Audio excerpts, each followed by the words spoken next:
Hi guys! Gusto mo rin bang makita itong dashboard mo? Kung ilang points ka na, kung ilang CPD points ka na, ito kagaya nito. Ito panoorin nyo kung paano gagawin.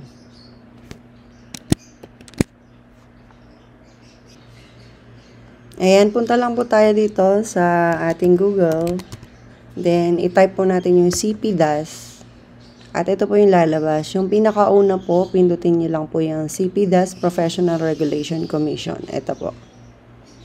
And then, ito po yung makikita nyo, yung dashboard ng CPDAS or yung Continuing Professional Development Accreditation System ng PRC.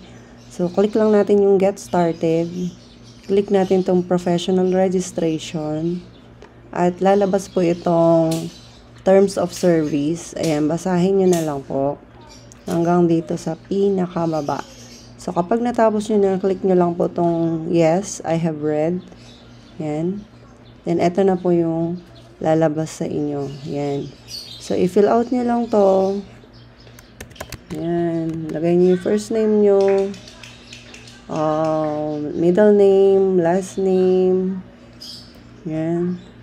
Sex, birth date, profession, license number, registration date. So, yan yung mga ihahanda nyo. So, tingnan nyo lang po dun sa ID ninyo. Sa PRC ID ninyo. Kasi meron ding license number. Yan. Meron ding registration date. Valid until. Address nyo.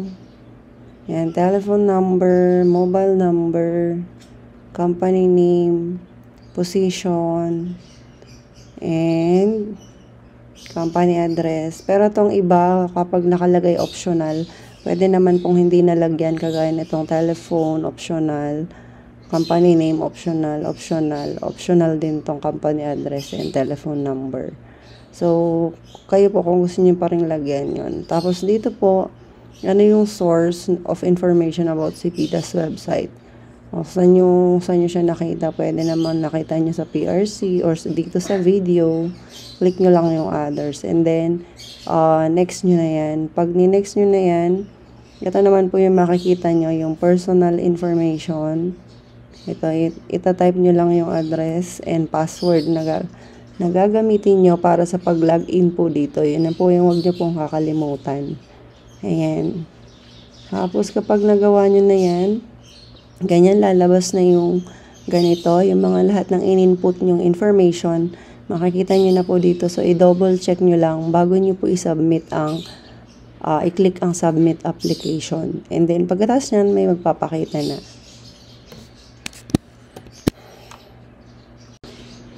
At ayan, click nyo na yung submit, proceed. Okay. Yan, siguraduhin nyo lang na okay na lahat para hindi kayo pabalik-balik. At ito na, pag-open ng PRC CPDAS, nandyan na yung email nyo. So, click nyo kaagad yung login. At ito, yan, makikita nyo na kung ilang CPD units earned na kayo. So, sa akin, yung sa Vincent namin noong 2022, yan pa lang yung nakalagay sa kanila. Automatic po yan sa kanila. Pero kung gusto nyo pong magdagdag, nakalagay po dito sa kanilang website na pwede kang magdagdag. Pero may bayad, 500 plus na yata. Ia-apply mo ng CPD units yung kung anong meron ka. Yan, pwede nyo pong i-research sa kanilang PRC website kung ano yung mga pwedeng ilagay or i-apply para sa CPD units. Yan, click nyo lang po yan yung ano nila, website nila. Yan, may mga pag clinic nyo po yung website ng PRC, ayan, may mga makikita po kayong announcement dyan na pwede nyo pong basahin. Ayan, January 1, 2024, may naka-announce po dito sa kanilang dashboard kaagad. Ayan, and the public is advised that beginning, blah, blah, blah. Ayan, basahin nyo na lang po. Yun lang po. Sana nakatulong. Thank you for watching. Bye!